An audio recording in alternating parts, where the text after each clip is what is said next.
नमस्कार दोस्तों, सर जी क्लासेस में आपका स्वागत है। तो हम लोग केमिस्ट्री देख रहे थे एसएससी जे और सीएचएसएल एग्जाम के लिए। तो प्रीवियस क्लास में मैंने आपको नॉन मेटल्स के बारे में बताया था और उसके यूजेज जो भी इम्पोर्टेंट है वो हमने देखा था। तो आज जो है हम लोग उसके आगे का पोर्शन कवर करेंगे। और इसके पहले भी देखिए केमिस्ट्री के जितने भी लेक्चर्स हमने कवर किया हुआ है तो हमने उसका अलग से प्लेलिस्ट बना दिया है। आपको डिस्क्रिप्शन बॉक्स में भी लिंक मिल जाएगा, तब लोग वहाँ से जाके देख सकते हैं।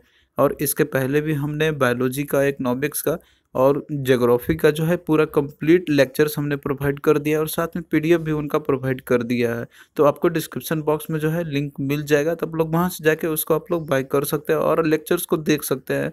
और केमिस्ट्री का भी हमने आपको प्रोवाइड कर दिया है।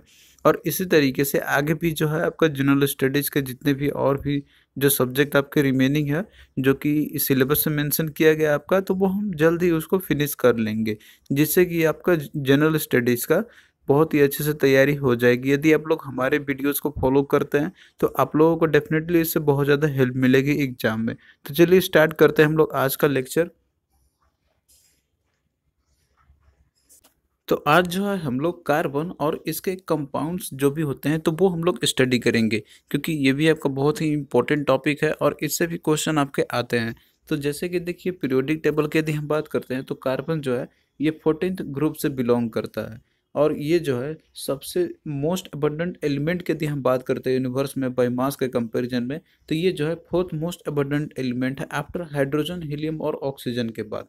तो इसके देखिए जैसे कार्बन जो है तो इसके बहुत सारे जो कंपाउंड्स होते हैं, तो कार्बन जो है ये बहुत ही डिफरेंट एलोट्रॉप्स के फॉर्म में भी ये पाए जाते हैं। तो यहाँ पे देखिए एलोट्रॉप जैसे कार्बन के ये एग्जिस्ट जो करते हैं इसके, तो वो एलोट्रॉप्स हम लोग सबसे पहले यहाँ पे समझेंगे कि ये होता क्या है। तो देखिए एलोट्रॉप्स हम लोग बोलते हैं कि जैसे कोई भी एलिमेंट होता है तो वो उसके बहुत ही डिफरेंट फॉर्म्स में एग्जिस्ट वो करते हैं। तो यहाँ पे एलोट्रॉप्स का एक प्रॉपर्टी होता है कि जिसमें क्या होगा यहाँ पे कि इसका जो केमिकल प्रॉपर्टीज होती है वो सिमिलर होती है, लेकिन जो फिजिकल प्रॉपर्टीज होती है वो डिफरेंट होती है। तो इस तरीके से आपको दिखने में जैसे कि अलग अलग शेप में या फिर उसके और भी जो अपीयरेंसेस होते हैं तो वो आपको अलग अलग दिखाई देगा, जिसको कि हम लोग फिजिकल प्रॉपर्टीज बोलते हैं। लेकिन उसके जो केमिकल प्रॉपर्टीज होते हैं तो वो लगभग लगभग जो होते हैं सिमिलर उसके होते हैं। तो इन सभी जो कंपाउंड्स ऐसे जो भी होंगे तो उनको बोला जाता है एलोट्रॉस बोला जाता है। और ये सारे जितने भी हैं यहाँ पे हम लोग कार्बन के ही एलोट्रॉस के बारे में हम लोग स्टडी करेंगे। तो देखिए जो एलोट्रॉप्स होते हैं कार्बन के, तो ये जो है दो डिफरेंट फॉर्म्स में एग्जिस्ट करते हैं। तो पहला है क्रिस्टलाइन फॉर्म में और दूसरा है एमॉर्फस फॉर्म में। क्रिस्टलाइन फॉर्म में मतलब कि देखिए इसके प्रॉपर्टी कुछ होते हैं कि जैसे ये हार्ड होते हैं, इसके अलावा इसके जो रेगुलर अरेंजमेंट होते हैं एटम्स के। और एमॉर्फस में क्या होता है यहाँ पे कि जो इसके एटम में जो होते हैं वो रेगुलर अरेंजमेंट इनकी नहीं होती है, जैसे कि आप फिगर में आप यहाँ पे देख सकते हैं। तो इस तरीके से जो क्रिस्टलाइन जो सब्सटेंस होते हैं इसमें से, तो इसका एग्जाम्पल है आपका डायमंड और ग्रेफाइट का। तो ये दो बेस्ट नोन वेल एग्जाम्पल है इसका एलोट्रॉप्स ऑफ कार्बन का। तो ये जो है दो क्रिस्टलाइन फॉर्म में एग्जिस्ट करते हैं कार्बन का, जिसका कि एक वेल डिफाइंड स्ट्रक्चर होती है, जैसा कि आप फिगर में आप यहाँ पे देख सकते हैं क्रिस्टलाइन है। और वहीं एमॉर्फस जो होते हैं तो ये जो है तो इसके जैसे कि एमॉर्फस फॉर्म में जो बहुत सारे जो फॉर्म्स में एग्जिस्ट करते हैं कार्बन के, तो इसका एग्जांपल है जैसे कि आपका कोल हो गया, वुड हो गया, वुड चारकोल है यहाँ पे, उसके बाद एनिमल चारकोल हो गया, लैम्प ब्लैक है, कोक है, गैस कार्बन है, या फिर इसके अलावा और भी बहुत सारे हैं जो हम लोग आगे एक एक करके इसको अच्छे से डिस्कस करेंगे। तो जिसमें से सबसे जो मोस्ट इंपॉर्टेंट एलोट्रोपिक फॉर्म जो होते हैं कार्बन के, तो वो है डायमंड और ग्रेफाइट, जो कि ये मोस्ट इंपॉर्टेंट है एग्जाम पॉइंट ऑफ व्यू से। और इसमें से देखिए जो डायमंड है तो ये बहुत ही पॉइजनस सब्सटेंस होता है और ये जो है एक्सरे के भी ट्रांसपेरेंट होता है, यानी कि जो एक्सरे है तो इनसे जो है पास कर सकती है। तो यहाँ पे जो है हम लोग डायमंड और ग्रेफाइट के बारे में, इनके बीच में जैसे सिमिलरिटीज या कंपैरिजन या डिफरेंस क्या क्या है, तो ये हम लोग स्टडी करेंगे। और इनसे जो है लगभग क्वेश्चन आपका जो है हर साल पूछे ही जाते हैं, तो ये चीज़ आपको सबसे पहले समझना होगा। तो यहाँ पे आपका लिस्ट दिया हुआ है डिफरेंस बिटवीन डायमंड और ग्रेफाइट का। इसमें आप दोनों को कंपैरिजन करके आप यहाँ पे देख सकते हैं। तो सबसे पहले देखिए कंपैरिजन है डायमंड का यहाँ पे, कि डायमंड जो है तो ये ग्रेफाइट के कंपैरिजन में यह ज़्यादा डेंसर होता है, जिसकी डेंसिटी होती है यहाँ पे आप देख सकते हैं 3.514 ग्राम पर सेंटीमीटर क्यूब होती है। और वहीं ग्रेफाइट जो है तो ये लेस डेंसर होता है डायमंड के कंपैरिजन में, जिसकी जिसकी डेंसिटी होती है 2.26 ग्राम पर सेंटीमीटर क्यूब। तो आप यहाँ पे देख सकते हैं यहीं से कि जैसे डायमंड जो है तो इसकी डेंसिटी ज़्यादा है एज़ कम्पेयर टू ग्रेफाइट। और वहीं पे देखिए नेक्स्ट है कि डायमंड जो है ये बहुत ही हार्ड होता है। और ये देखिए डायमंड जो है तो पूरे अभी तक के एग्जिस्टेंस की बात करते हैं तो सबसे हार्डेस्ट नॉन सब्सटेंस है। और वहीं पे ग्रेफाइट की हम बात करते हैं तो ये सॉफ्ट होता है एज कंपेरिजन टू डायमंड। और इस पे देखिए सॉफ्ट होने के चलते ही है कि इसके पास जो है इसको लुब्रिकेशन ग्रुप में हम लोग यूज़ करते हैं, तो ये जो है एक लुब्रिकेटिंग प्रॉपर्टीज होती है इसके अंदर में ड्यू टू इट्स सॉफ्टनेस।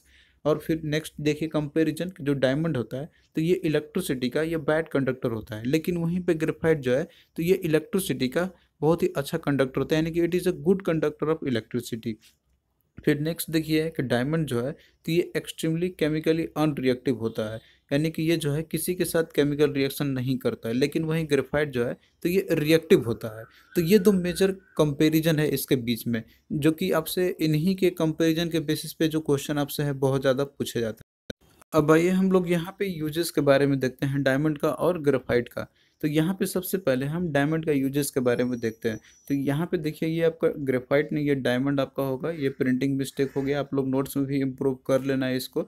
तो देखिए सिंस डायमंड जो है तो ये बहुत ही हार्ड होता है, तो ड्यू टू इस हार्डनेस के चलते इसको जो है कटिंग ग्लास के रूप में यूज़ किए जाते हैं। और जैसे जहाँ पे बोरिंग की जाती है या फिर जो रॉक ड्रिलिंग की जाती है तो उनमें जो है इसको कटिंग ग्लास के रूप में यूज़ किए जाते हैं। फिर अगला देखिए कि due to its brilliance diamond is used in the jewellery as a precious stone. Since इसमें देखिए बहुत ज़्यादा शाइनिंग होती है तो इसको जो है ज्वेलरी के रूप में भी यूज़ किया जाता है, जहाँ पे प्रीशियस स्टोन बनाई जाती है। इसके अलावा जो है इसको ग्राइंडिंग में और पॉलिशिंग करने में भी यूज़ किया जाता है, जहाँ पे जो भी हार्ड मटेरियल्स होते हैं जिनको पॉलिश करनी होती है या फिर उनको ग्राइंडिंग करनी होती है तो वहाँ पे जो है डायमंड का यूज़ किया जाता है ड्यू टू इट्स हार्डनेस के चलते। और वहीं पे देखिए ग्रेफाइट के यूजेस के बारे में हम बात करते हैं तो ग्रेफाइट जो है इसको इलेक्ट्रोड्स बनाने में भी यूज़ किया जाता है। इसके अलावा जैसे कि इसके पास बहुत ही ज़्यादा लुब्रिकेटिंग प्रॉपर्टीज होती है, तो इसको जो है हम लोग लुब्रिकेंट के रूप में यूज़ करते हैं फॉर हैवी मशीन्स के लिए। और ऐसे मशीन जो बहुत ही हाई टेम्परेचर पे जो वर्क करते हैं या रन करते हैं, जहाँ पे ऑयल जो है उसको लुब्रिकेंट के रूप में यूज़ हम लोग नहीं कर सकते हैं, तो वहाँ पे जो है ग्रेफाइट का यूज़ किए जाते हैं एज ए लुब्रिकेंट। तो इस तरीके से देखिए ग्रेफाइट जो है ये बहुत ही ज़्यादा जो है बहुत ही यूज़फुल होता है एज ए लुब्रिकेटिंग सब्सटेंस का। और इसके अलावा जैसे जो लीड पेंसिल्स होते हैं तो वहाँ पे भी जो है ग्रेफाइट का यूज़ किए जाते हैं। तो ये मेजर जो यूजेज हैं जो एग्जाम में आपसे पूछे जाते हैं तो ये आप लोग याद रखना। फिर नेक्स्ट देखिए फुलेरिन्स के बारे में हम लोग डिस्कस करते हैं, तो ये भी जो है कार्बन का ही एलोट्रोपिक्स फॉर्म है। तो 1985 तक साइंटिस्ट ने केवल कार्बन के जो है दो ही इसके एलोट्रोपिक्स फॉर्म जो है इन्होंने डिस्कवर किया हुआ था, ग्रेफाइट और डायमंड के बारे में। लेकिन 1985 के बाद जो है साइंटिस्ट ने कार्बन एलोट्रोप्स के एक नए फैमिली को इन्होंने डिस्कवर किया, जिसके अंदर में कार्बन एटम्स की ये क्लस्टर्स पाए जाते हैं, जैसे कि C32 हो गया, C50, C60 हो गया, तो ये बहुत सारे होते हैं ऐसे। तो इन्हीं को बोलाता है फुलरेंस। तो ये भी जो है ये भी जो है कार्बन के ही एलोट्रॉप्स होते हैं। तो आपको जो है क्वेश्चन में यदि पूछा जाएगा जैसे एलोट्रॉप्स ऑफ कार्बन कौन कौन से होते हैं, तो डायमंड और ग्रेफाइट तो है ही, इसके अलावा फुलेरेंस भी आपका आ जाएगा। तो देखिए फुलेरेंस का जो डिस्कवरी किया गया था ये HW क्रोटो RF कर्ल और AC स्मेलिक RE स्मेलिक के द्वारा ये किया गया था। तो ये सारे जो इंपॉर्टेंट जो भी पॉइंट्स आपके हैं जो एग्जाम में पूछा जाता है डायरेक्टली, वो हमने यहाँ पे लिख दिया है। अब आइए हम लोग यहाँ पे कार्बन के यूजेस के बारे में देखते हैं। और कार्बन सिंस जैसे कि ये बहुत ही डिफरेंट फॉर्म्स में एग्जिस्ट करता है ये, तो जितने भी इसके इंपॉर्टेंट जो फॉर्म्स है जो एग्जिस्ट करते हैं और जो इम्पोर्टेंट है एग्जाम के लिए, तो वो हम लोग यहाँ पे देखेंगे। तो सबसे पहले देखिए कोल है। तो कोल आप लोग ऑलरेडी जानते होंगे कि ये जो है इसको एज ए फ्यूल के रूप में यूज़ किए जाते हैं, जैसे बॉयलर्स में हो गया, इंजन्स में हो गया। इसके अलावा जो फर्नेसेस होते हैं और इसको एनर्जी जनरेशन के रूप में भी यूज़ किया जाता है। इसके अलावा जो कमर्शियल जो यूजेस होते हैं तो वहाँ पे भी जो है इनका यूज़ किया जाता है। फिर नेक्स्ट देखिए कार्बन ब्लैक है। तो कार्बन ब्लैक जो है तो इसको ब्लैक इंक में एज ए ब्लैक पिगमेंट के रूप में यूज़ किया जाते हैं। और इसके अलावा जो ऑटोमोबाइल्स के जो टायर्स होते हैं तो उनमें जो है एज ए फीडर के रूप में यूज़ किए जाते हैं।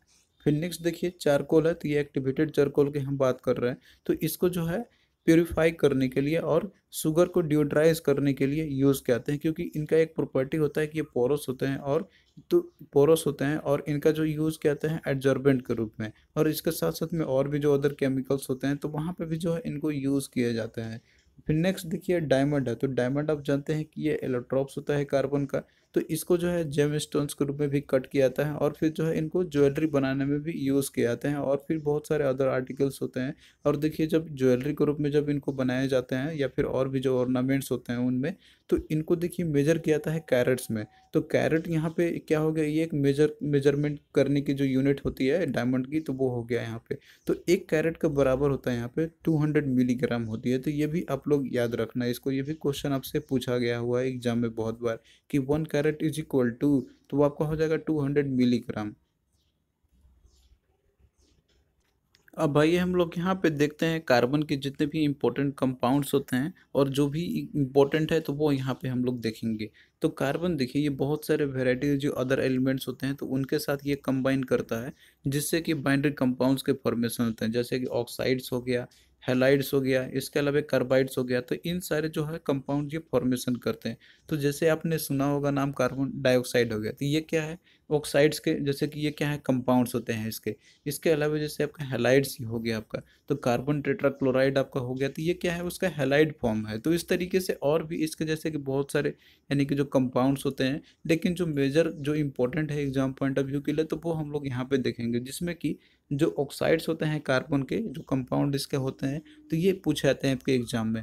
तो देखिए कार्बन का ऑक्साइड्स किस तरीके से फॉर्मेशन होती है। तो जब हम लोग कार्बन को बर्न करते हैं एयर के प्रेजेंस में या फिर ऑक्सीजन के प्रेजेंस में, तो ये जो है टू इंपॉर्टेंट ऑक्साइड्स को फॉर्म करता है। तो पहला है कार्बन मोनोऑक्साइड और दूसरा है कार्बन डाइऑक्साइड। तो यहाँ पे हम लोग सबसे पहले कार्बन मोनोऑक्साइड के बारे में देखेंगे। तो कार्बन मोनोऑक्साइड देखिए इसकी जैसे कि ये एग्जॉस्ट गैस में ये प्रेजेंट होता है, यानी कि जब ऑटोमोबाइल्स जो होते हैं, जब हम लोग जो फ्यूल हम लोग जो उसमें यूज़ करते हैं पेट्रोल और डीजल जो है, तो वो जो है उसका इनकम्प्लीट अगर कंबशन होती है कार्बन का, तो और उसके साथ देखिए क्या बनेगा यहाँ पे, जो कार्बन कंपाउंड जो बनेगा तो वो कार्बन मोनोऑक्साइड बनेगा। यानी कि जब कोल पेट्रोल जो जो हम लोग यूज़ करते हैं एग्जॉस्ट इंजन्स में, तो वो जब इनकम्प्लीट कंबशन उसका होगा, यानी कि अच्छे तरीके से जो है वो कंबशन उसका नहीं होगा, तो कार्बन मोनोऑक्साइड की जो है फॉर्मेशन होती है।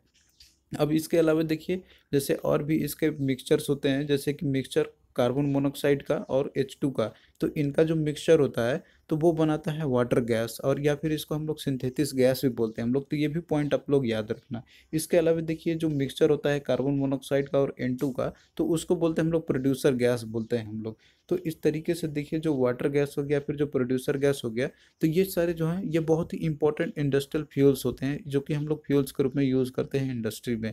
तो ये जितने भी इंपॉर्टेंट पॉइंट्स आपके हैं, तो ये कहीं ना कहीं आपके एक MCQ बना के ये इंपॉर्टेंट जो पॉइंट्स आपके पूछे गए हुए हैं। फिर नेक्स्ट देखिए कार्बन डाइऑक्साइड है। तो कार्बन डाइऑक्साइड जो है तो इसकी फॉर्मेशन होती है कि जब फ्यूल का कंप्लीट कंबशन अगर हो जाए तो वहाँ पे कार्बन डाइऑक्साइड की फॉर्मेशन होगी, और वहीं पे अगर इनकम्प्लीट कंबशन होगा तो वहाँ पे कार्बन मोनोऑक्साइड की फॉर्मेशन होती है। तो मेजर जो यूजेज है कार्बन डाइऑक्साइड के, तो वो हम लोग यहाँ पे देखेंगे। तो देखिए जो सोडा वाटर होते हैं या फिर जो एरेटेड जो सॉफ्ट ड्रिंक्स होते हैं, तो ये जो है कार्बन डाइऑक्साइड का और वाटर में ये सॉल्यूशंस होते हैं, और उन्हीं में जो है मिलाया जाते हैं कार्बन डाइऑक्साइड। तो इसी के चलते जो है आप देखते होंगे कि जब बोतल जो आप लोग ओपन करते होंगे तो उसमें से जो झाग निकलती है तो वो कार्बन डाइऑक्साइड जैसे कि उसमें मिलाए जाते हैं, इसी के चलते वो बाहर आती है। इसके अलावा देखिए जो लिक्विड जो कार्बन डाइऑक्साइड जो होते हैं, जब इसको हम लोग इवापोरेट करते हैं बहुत ही तेज़ी के साथ में, तो ये जो है फिर सॉलिड सॉलिड में चेंज हो जाते हैं, जिसको कि हम लोग सॉलिड कार्बन डाइऑक्साइड बोलते हैं हम लोग। और देखिए जो सॉलिड कार्बन डाइऑक्साइड है तो इसको ड्राई आइस भी बोला जाता है, क्योंकि ये जो है आइस के जैसा दिखता है, तो इसी के चलते इसको बोलते हैं हम लोग ड्राई आइस। तो ड्राई आइस आपका क्वेश्चन भी पूछा जाता है कि जैसे ड्राई आइस हम लोग किसको बोलते हैं, तो ये होता है सॉलिड कार्बन डाइऑक्साइड। तो ये जो है पॉइंट आप लोग याद रखना। अब आइए हम लोग यहाँ पे क्वेश्चंस करते हैं जो कि आपके प्रीवियस ईयर में पूछे गए थे SSCJ और CHSL के। तो क्वेश्चन देखिए कि the material used in the manufacture of lead pencil is. तो लेड पेंसिल कैसा होता है, फिगर में यहाँ पे आप देख सकते हैं। तो इनके मैन्युफैक्चर में कौन सा मटेरियल यूज़ किया जाता है, तो इसके लिए देखिए ग्रेफाइट का यूज़ किए जाते हैं, जो कि ऑलरेडी मैंने आपको बताया था। फिर नेक्स्ट क्वेश्चन देखिए कि ड्राई आइस इज तो ड्राई आइस क्या होता है, तो इस ड्राई आइस देखिए सॉलिड कार्बन डाइऑक्साइड को हम लोग बोलते हैं। तो राइट आंसर क्या हो जाएगा, ऑप्शन सी इसका हो जाएगा। फिर नेक्स्ट क्वेश्चन देखिए कि incomplete combustion of fuel gives the poisonous dash. तो जब फ्यूल का इनकम्प्लीट कंबशन होती है तो वहाँ पे किसकी फॉर्मेशन होती है, तो ये चीज़ मैंने आपको ऑलरेडी बताया था कि जैसे इनकम्प्लीट कंबशन जो है तो ये उस कंडीशन में होती है कि जब एयर या फिर ऑक्सीजन की सप्लाई जो है तो वो पुअर होती है, यानी कि अच्छी क्वांटिटी में नहीं होती है। तो यहाँ पे जो है कार्बन मोनोऑक्साइड की फॉर्मेशन होती है बजाय कि कार्बन डाइऑक्साइड के। तो राइट आंसर क्या हो जाएगा, कार्बन मोनोऑक्साइड हो जाएगा इसका। और वहीं पे देखिए अगर कंप्लीट कंबशन अगर फ्यूल की होगी तो वहाँ पे कार्बन डाइऑक्साइड की फॉर्मेशन होगी। तो ये दोनों पॉइंट आप लोग याद रखना। नेक्स्ट क्वेश्चन देखिए कि which of the following is the structure of a graphite. तो ग्रेफाइट का स्ट्रक्चर कैसा होता है, तो यहाँ पे आप फिगर में आप देख सकते हैं ग्रेफाइट का ये स्ट्रक्चर दिया हुआ है। तो यहाँ पे क्लियरली आपको दिख रहा है इसका स्ट्रक्चर जो होता है वो हेक्सागोनल शेप का होता है। तो राइट आंसर क्या होगा, इसका ऑप्शन बी इसका हो जाएगा। नेक्स्ट क्वेश्चन देखिए, the aviation fuel used in the jet engines is, यानी कि जेट इंजन में जो है कौन सा एविएशन फ्यूल के रूप में यूज करते हैं हम लोग। तो इसका देखिए राइट आंसर हो जाएगा ऑप्शन बी, रिफाइंड केरोसिन है। तो केरोसिन देखिए ये एक गुड, जैसे कि इसको फ्यूल के रूप में यूज किए जाते हैं क्योंकि इसका देखिए जो फ्रीजिंग पॉइंट होता है वो लोअर होता है। और इसके साथ साथ में जो केरोसिन है तो इसका जो फ्लैश पॉइंट होता है वो भी बहुत ही हायर होता है। तो इसके चलते क्या है कि जैसे अगर कंबशन अगर होती होगी, अनप्लान्ड कंबशन अगर हो जाती है तो उसको प्रिवेंट किया जा सकता है due to higher flash point का। तो इसी के चलते इसको हम लोग यूज़ करते हैं जेट इंजन्स में। तो राइट आंसर क्या होगा, ऑप्शन बी इसका हो जाएगा। तो यहाँ पे देखिए जितने भी इंपॉर्टेंट क्वेश्चंस थे या फिर जो थ्योरीज थे वो हमने डिस्कस कर लिया है। तो आपको कैसा लगा ये लेक्चर आप लोग कमेंट करके ज़रूर बताना, और इसी तरीके से जो है आगे भी हम लोग इसका पोर्शन जितने भी रिमेनिंग है वो कवर करते चलेंगे। तो आपसे एक ही रिक्वेस्ट है कि आप लोग वीडियो को शेयर करते रहना अपने फ्रेंड्स के अमाउंट, ताकि हमें मोटिवेशंस मिलता रहेगा। तो चलिए मिलते हैं नेक्स्ट वीडियो में, तब तक के लिए बाय।